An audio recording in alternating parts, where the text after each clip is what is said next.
Vamos ahora a leer en la palabra del Señor. Vamos a leer en el capítulo 12 de Romanos. Capítulo 12 de Romanos, en el versículo 4 y 5.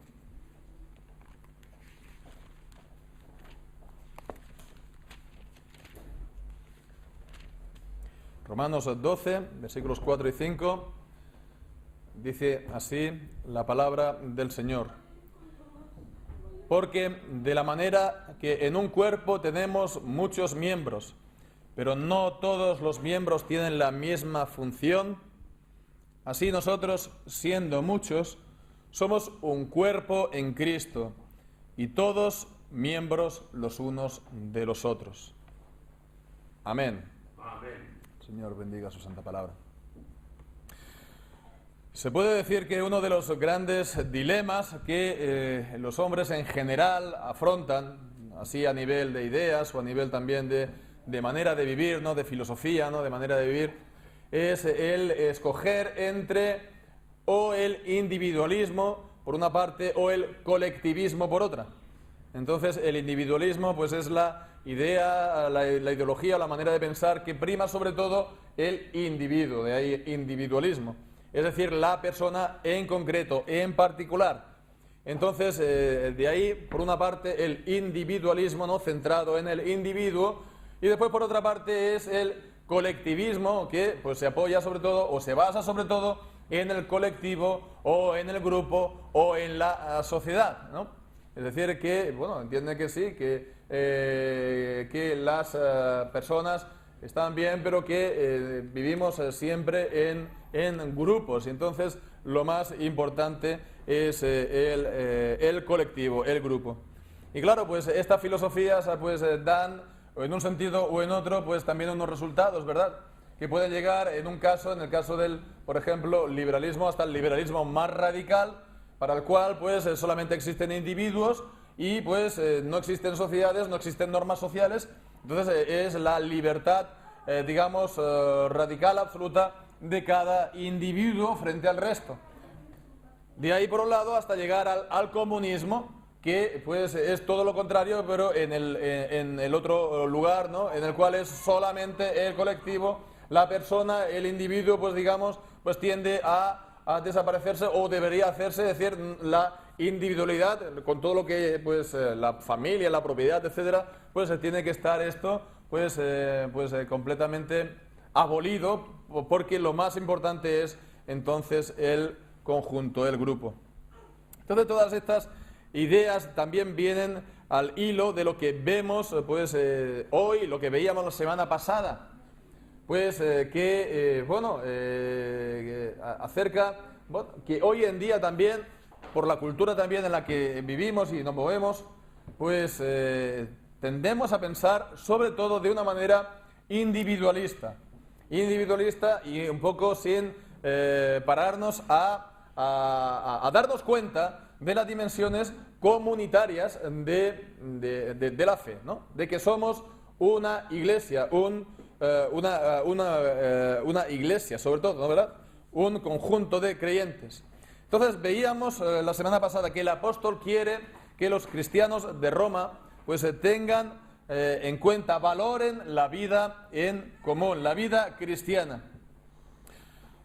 Veíamos la semana pasada que, bueno, si en el capítulo 12, en el versículo 1 y 2, el apóstol pues está diciendo: presentad vuestros cuerpos en sacrificio vivo, santo, agradable al Señor. Vuestros cuerpos, curiosamente, ahora a continuación, más adelante, y hoy lo hemos leído, está hablando del cuerpo, pero del cuerpo en conjunto de la iglesia. Entonces creo que esto es también un detalle a tener en cuenta, esta relación entre los versículos 1 y 2, que está pues hablando de cada creyente en particular, y después el cuerpo de la iglesia. Y la semana pasada pues veíamos que hay pues una actitud que puede, de hecho, ¿no?, digamos, plantea problemas para esta vida en común, para esta vida cristiana comunitaria, que es cuando uno es altivo, cuando uno tiene una demasiado alta opinión de sí mismo. Por eso decía Pablo que por la gracia que me es dada, que a cada cual que está entre vosotros no tenga más alto concepto de sí mismo que el que debe tener, ¿no? Con sobriedad, ¿no? Con humildad, pero esto significa que, por un lado, por supuesto, no pensar de sí más de lo que tiene que pensar, no pensar de sí por encima de lo que él es, pero también, por otra parte, no pensar de sí por debajo de lo que él es. Porque está también, decía en el versículo 3, que piense de sí con cordura conforme a la medida de fe que Dios repartió a cada uno. Y veíamos que ahí sobre todo está hablando, sobre todo en el sentido del don espiritual que Dios dio a cada uno. Y eso es lo que tenemos que, pensar, ¿no? Es, digamos, lo que tenemos, nuestra vara de medirnos, según el don que hemos recibido. Por lo tanto, lo hemos de conocer. Y hemos entonces de emplearlo también para el bien de los demás, para el bien de la Iglesia. Entonces este pasaje viene a reforzar esta exhortación acerca de la vida de la Iglesia. Y entonces está ahora haciéndolo por medio de una comparación. El apóstol está aquí comparando a la Iglesia con un cuerpo humano. Con un cuerpo humano. Y entonces aquí lo que nos enseña es que la Iglesia es el cuerpo de Cristo. La Iglesia es el cuerpo de Cristo. Está hablando entonces del colectivo, pero en este cuerpo cada miembro tiene su papel único, ¿no? Individualmente, ¿no?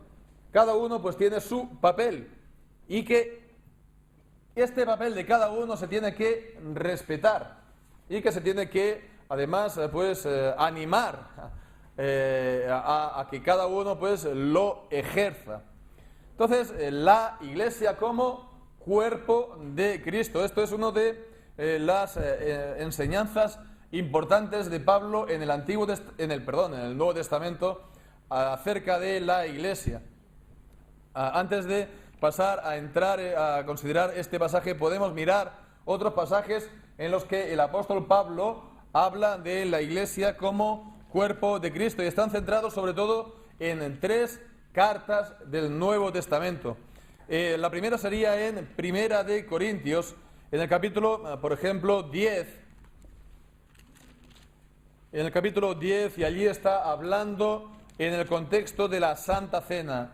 Entonces dice en el versículo 10, versículo 17, podemos leer el versículo 16, la copa de bendición que bendecimos no es la comunión de la sangre de Cristo, el pan que partimos no es la comunión del cuerpo de Cristo. Y el versículo 17, siendo uno solo el pan, nosotros con ser muchos somos un cuerpo, pues todos participamos de aquel mismo pan.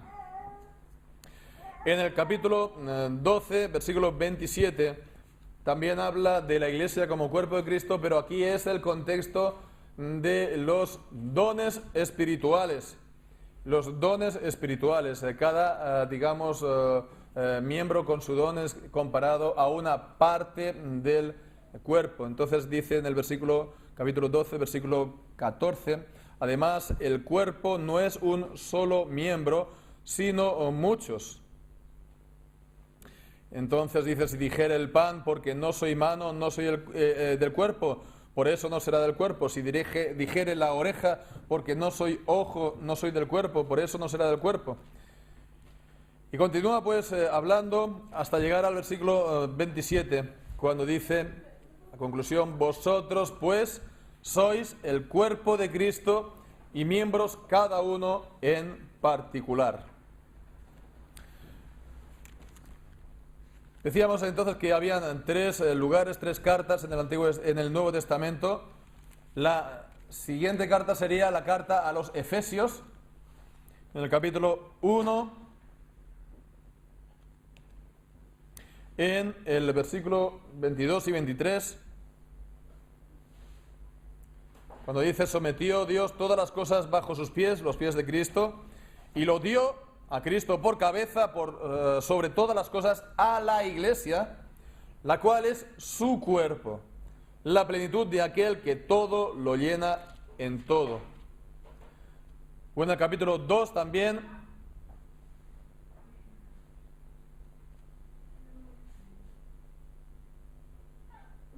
perdón, en el capítulo 4, me estoy equivocando yo de carta, es el capítulo 4, versículo 4,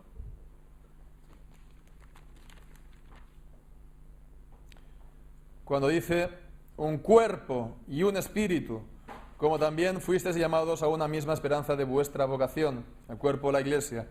En el versículo 12 también, cuando dice que dio Dios a unos apóstoles, a otros profetas, a otros evangelistas, a otros pastores y maestros, a fin de perfeccionar a los santos para la obra del ministerio, para la edificación del cuerpo de Cristo. Y los versículos 15 y 16 dice, sino que siguiendo la verdad en amor, crezcamos en todo en aquel que es la cabeza, esto es Cristo, de quien todo el cuerpo, vemos, el cuerpo bien concertado y unido entre sí, por todas las coyunturas que se ayudan mutuamente según la actividad propia de cada miembro, recibe su crecimiento para ir edificándose en amor. Y también el versículo 25, cuando dice, por lo cual... No es...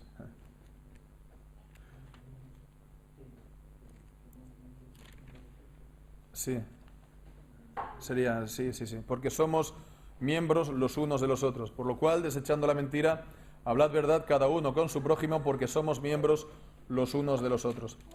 Y después de la tercera de las cartas está también en Timoteo, en Colosenses.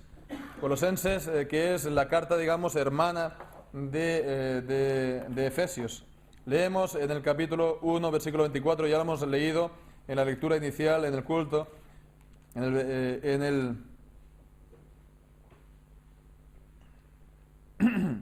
el versículo 18, en el capítulo 1, versículo 18, y eres la cabeza del cuerpo que es la iglesia, el principio de entre los muertos, para que en todo tenga la preeminencia. Y también, pues en el capítulo 2, versículo 19, no asiéndose de la cabeza, en virtud de quien todo el cuerpo, nutriéndose y uniéndose por las coyunturas y ligamentos, crece con el crecimiento de Dios.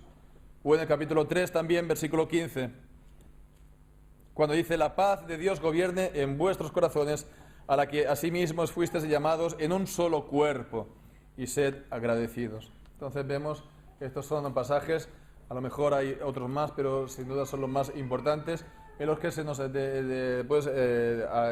esta comparación, la Iglesia, cuerpo de Cristo. Y es una doctrina importante, de pensar así también, de una manera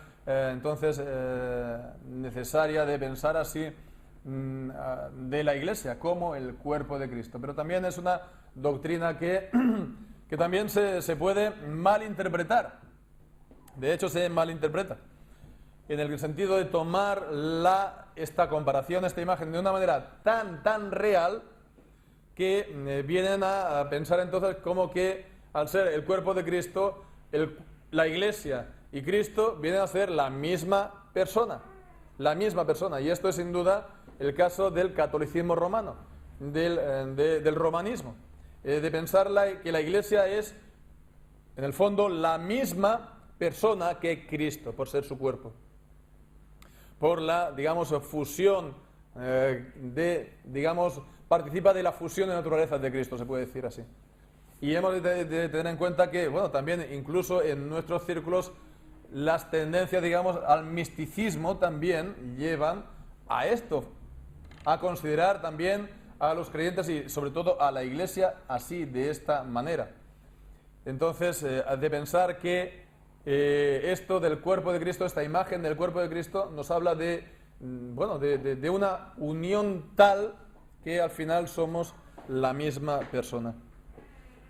Pero bueno, hemos de pensar sobre todo esto, que es una metáfora, que es una ilustración, que es una imagen, pero que claro, como imagen, metáfora que tiene, sí que transmite un contenido y tiene un sentido verdadero. Entonces, en relación entonces con el texto en Romanos 12, 4, 5, ¿cuál sería entonces este sentido que nos transmite esta imagen del cuerpo? Pues la imagen del cuerpo, sobre todo aquí en estos versículos, transmite dos ideas principales, generales, que vamos a considerar. La primera de estas ideas es que la imagen del cuerpo resalta en primer lugar la unidad de los creyentes. La unidad de los creyentes. Cuando ves a una persona, cuando ves a un cuerpo, ¿verdad? Entonces, al principio tú no te fijas, pues, cuántas piernas tiene, cuántas manos tiene, es decir, tú no ves los miembros por separado, ¿verdad? Tú no ves, pues, cabeza por un lado, los pies por otro, no, sino que es un solo cuerpo, una unidad, es una unidad. Entonces, todos los miembros, hay distintos miembros, sí, pero están unidos y están coordinados, de manera que lo ves por la calle y dice, es Pedro, es Juan, es uno, ¿verdad? Así, entonces, también la iglesia. Hay una unidad, pero por el hecho de estar en Cristo. Dice aquí también en el versículo 5, así nosotros, siendo muchos, somos un cuerpo en Cristo. Y esto es importante, porque se está hablando de somos cuerpo de Cristo. La base de todo es estar en Cristo, esta unidad con Cristo. Esta unidad con Cristo, viviendo nosotros en Cristo y Cristo viviendo en nosotros, por supuesto, por el Espíritu Santo. Y esto es el gran pasaje del Evangelio de Juan en el capítulo 17, en el versículo 20 y 22, la oración de Jesús al Padre, cuando dice, mas no ruego solamente por estos, sino también por los que han de creer en mí por la palabra de ellos, para que todos sean, dice, uno, para que como tú, oh Padre, en mí y yo en ti, que también ellos sean uno en nosotros, para que el mundo crea que tú me enviaste. La gloria que me diste yo les he dado, para que sean uno, así como nosotros somos uno, yo en ellos y tú en mí, para que sean perfectos en unidad. Uno. Entonces, un cuerpo, sobre todo, es la idea de la unidad que nos viene de estar todos en Cristo por el mismo Espíritu Santo. Y esto es lo fundamental. La unidad de la Iglesia es completamente distinta a cualquier otra unidad de cualquier otra asociación. Coges los estatutos de una asociación y siempre está la asociación para unos fines. Es lo que une. Las personas son distintas, pero hay fin, es un propósito. Pero no es así con la Iglesia, no es una unidad de propósito. Es una unidad, espiritual, del hecho de estar unidos a Cristo espiritualmente por la fe, por el Espíritu Santo. Es una unidad, podemos decir, esencial. Entonces, es una unidad que en ninguna otra parte del mundo, bajo el cielo, esto existe. Entonces, no es una unidad cualquiera. No es entonces de que cada miembro va un poco a la suya y entonces va, pues, por un lado la mano y la cabeza por otro. No, es que todo está entonces coordinado bajo la misma cabeza, que es Cristo, como hemos leído, y que reciben también el mismo sustento, como hemos leído también en Colosenses capítulo 4, Efesios capítulo 4 y en Colosenses también, capítulo 2, de recibir la palabra de Dios. El sustento, el alimento es la palabra de Dios. Entonces esto es importante, ¿verdad? Es el hecho de que la cabeza, Cristo es quien gobierna, como en el cuerpo, ¿verdad? La cabeza, el cerebro es quien gobierna, pues, todo el cuerpo, y el alimento, pues, es el que lo hace crecer, y el alimento es la leche espiritual no adulterada, la palabra de Dios, es la palabra de Dios que Cristo, pues, también reparte por medio, como hemos visto en Efesios 4, por medio de los ministerios, pastores, maestros, etcétera, etcétera. Entonces esto es importante, porque imaginémonos, ¿no? Pensemos un momento que si un miembro crece, ¿no? En particular un miembro crece, es porque está creciendo todo el cuerpo, ¿verdad? Si un miembro crece, es porque todo el cuerpo está creciendo a la par. Entonces estamos unidos a Cristo, y si un miembro, un creyente, crece en el Espíritu, crece espiritualmente, es porque todo el cuerpo, toda la Iglesia, también está recibiendo este mismo crecimiento, y él, pues, crece en función de su tamaño, de su función, ¿verdad? Del alimento de sangre, del alimento que reciba, pero es algo, digamos, orgánico, armonioso, ¿verdad? Imaginémonos, pues, que una persona, ¿no? Pues la mano se le empieza a crecer y el resto del cuerpo no. Entonces, bueno, ya podría ponerse a jugar a béisbol sin guantes, ¿no? Sería algo monstruoso. Entonces, no es así con los creyentes, no es así con la Iglesia.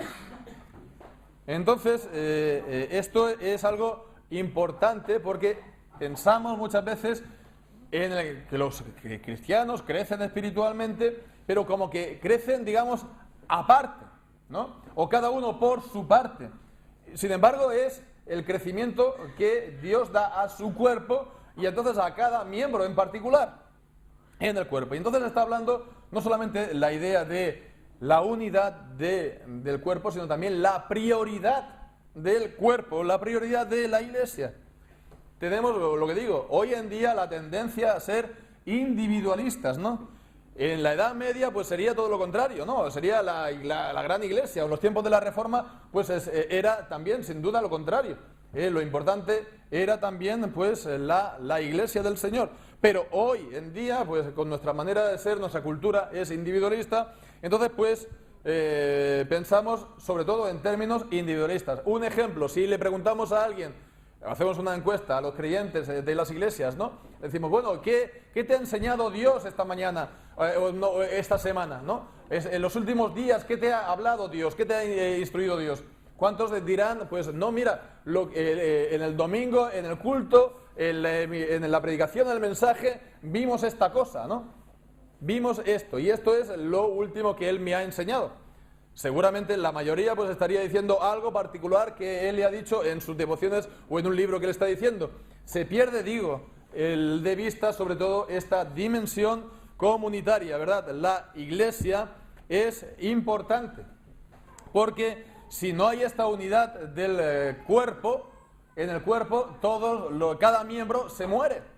Cortas la pierna del cuerpo y pues al final, aparte de que se desangra, pues se muere, ¿no?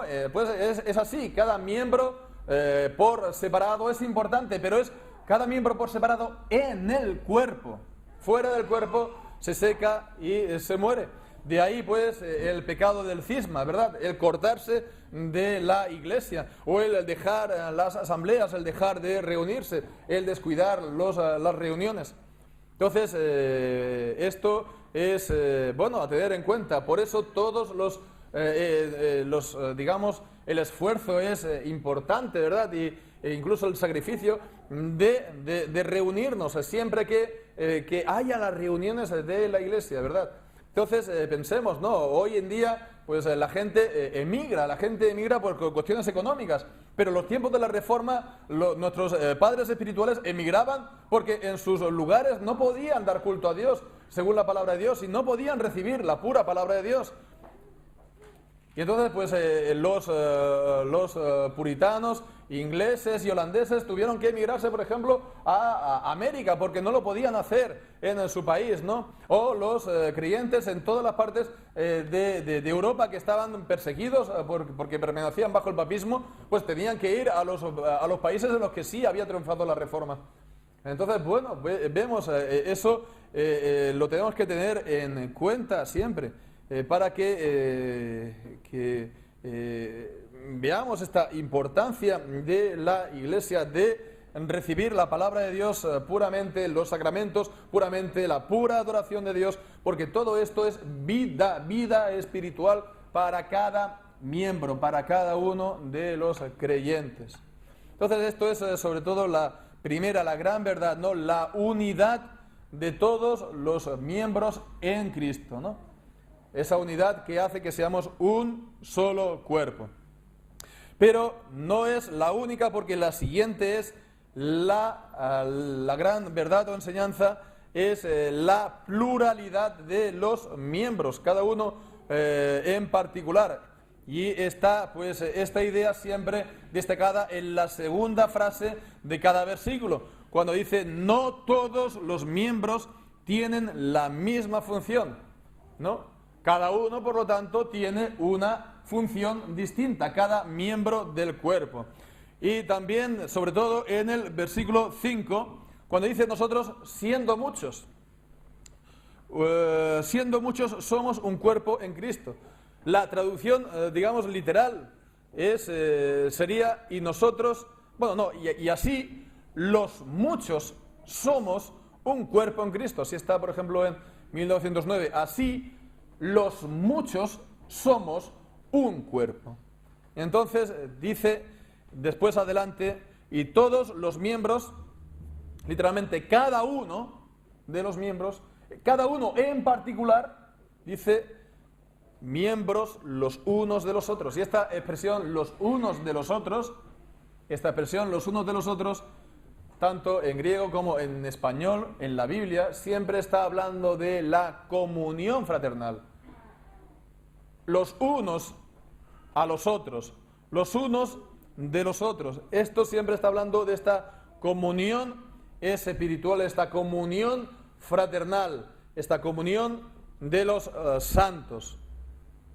Entonces, bien, está hablando entonces en relación con los dones. Hay una relación entonces de los dones espirituales con esta comunión espiritual. Entonces, este ejercicio de los dones, de lo que se ve beneficiado al final es la comunión fraternal. Es como si el apóstol aquí, en esta comparación que está haciendo, como si estuviera intentando convencer, ¿no?, a la gente, como diciendo, no, mira, no pasa nada, no pasa nada. La diversidad de los miembros, o la diversidad de las funciones, o la diversidad de las operaciones, ¿no?, pues eso no quita la unidad de la Iglesia. Eso no hace daño a la Iglesia. No es un peligro para la unidad de la Iglesia. No es algo que ahora la Iglesia va a reventar y va a irse por todas partes, ¿no? Sino que es algo que al final enriquece la Iglesia. Y esto es algo también, pues, importante, ¿verdad? A que la Iglesia pensemos a un cuerpo, pero a un cuerpo vivo, que cada miembro pues está vivo y hace algo, ¿verdad? Porque si no, pues si en un cuerpo tenemos un miembro que no se mueve, pues el cuerpo como tal está handicapé, handicapé, bueno, pues eso, está, ¿sí? Discapacitado, exacto, está discapacitado. Entonces, la unidad del cuerpo, digamos, se ve beneficiada por la actividad de cada miembro, ¿no? Esa es la idea. Y eso es una lección importante.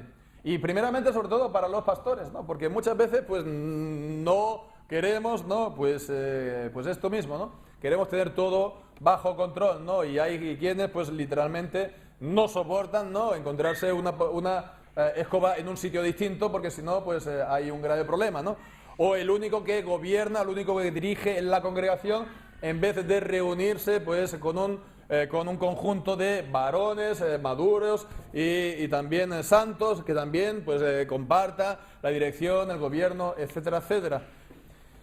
Bien, pues todas estas cosas es a tenerlas en cuenta, pero también se pueden dar, por ejemplo, entre las relaciones entre distintas edades, ¿no? Los mayores de la congregación, los que han a lo mejor fundado la congregación y que tienen una manera de hacer y de funcionar, pues ya a lo largo de los años, ¿no? Tienen una forma de hacer las cosas, y vienen después los jóvenes y que quieran hacer cosas, y esto ya un poco como que nos molesta, ¿no? Y que rompe un poco con nuestras maneras de hacer.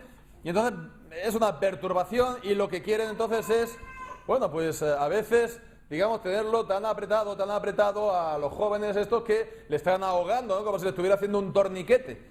Entonces, bueno, pues al final no sé extrañar que a veces se cojan la puerta y se vayan, ¿no?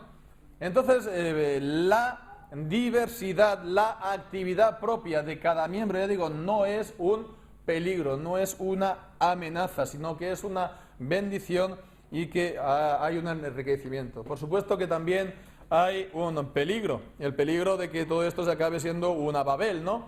Una confusión, y que todo el mundo pues haga lo que quiera y que sea al final la anarquía, pero no tiene por qué ser así. Por eso hay que, digamos, estar todos sometidos a la misma cabeza, a Cristo, y también pues la sumisión mutua los unos a los otros, la sumisión de los menores también a los mayores, y también pues la sumisión a los pastores. En fin, hay también estas cosas de una manera ordenada y pues también en las formas de autoridad que Dios ha instituido en la Iglesia. Pero bueno, por eso no me gusta, a veces se compara a la Iglesia en el ejercicio de los dones, a veces se compara a una banda de jazz, ¿no? A una banda de música jazz. Bueno, a mí personalmente no es que me guste mucho la música jazz, pero bueno, es la idea de la música jazz de que cada instrumento un poco está improvisando su melodía, ¿no? Y entonces, pues, bueno, sale bien o no sale bien, ¿no? O a quien le guste, bien. Pero a mí no me gusta esta imagen, sino me gusta la idea de una orquesta sinfónica. Una orquesta sinfónica, la Iglesia como una orquesta sinfónica en la que cada miembro, en la que cada instrumento tiene su propia melodía, pero cada melodía está, digamos, en armonía con la de los demás. Entonces el conjunto es algo majestuoso y además ya digo que no es improvisado, sino es bajo la dirección, la sabia dirección del director y siguiendo también la partitura. Y así es también, debe ser la Iglesia, bajo la dirección de Jesucristo y siguiendo pues la partitura de la guía, de la norma, de la palabra de Dios. Entonces cada uno tiene que dar su propio sonido, dar su propia melodía. Y de esta manera pues la Iglesia tiene un sonido pues majestuoso. Y entonces creo que en ese sentido, de la misma manera que la unidad de la Iglesia, no hay nada semejante a ella en la tierra, porque todas las demás unidades son en base a propósitos, ¿no? O en base a lo mejor a afinidades, los que pues van al mismo campo porque les gusta el Mirandés o el que sea, ¿no? Pero esa unidad no es esta unidad esencial, espiritual, de compartir todos a Cristo.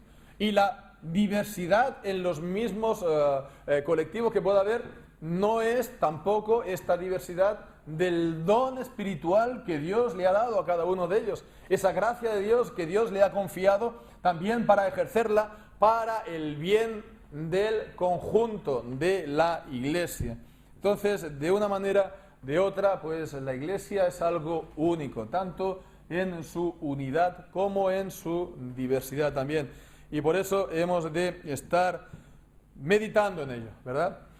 Meditando en lo que somos como iglesias, en que somos un cuerpo, y no solamente un cuerpo cualquiera, sino el cuerpo de Cristo. Y también estamos pensando y meditando en cuál es el don que el Señor me ha concedido y me ha confiado, cuál es la medida de gracia que el Señor me ha dado para que por medio de ella pueda también yo bendecir a los demás y que tendría entonces que compartir. Y pensemos esto, ¿no? Es importante, por lo tanto, esta prioridad de la Iglesia, esta comunidad, sí, pero esto no ahoga, no suprime y no quita la importancia de cada miembro y la aportación de cada uno. Porque según lo que nos dice la palabra de Dios, entonces, es que lo que cada uno tiene que dar, solamente lo puede dar cada uno. Es decir, que el papel que cada uno tiene que jugar, lo tiene que jugar cada uno y solamente él. Entonces, cada uno es, en este sentido, insustituible.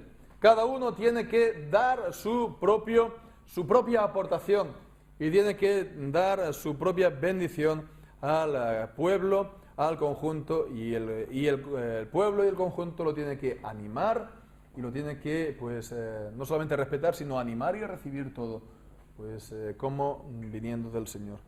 Entonces todos juntos formamos nada menos que el cuerpo de Cristo. ¿No es esto maravilloso? ¿Verdad que sí, que lo es? Pues que el Señor bendiga su santa palabra en nuestros corazones. Amén.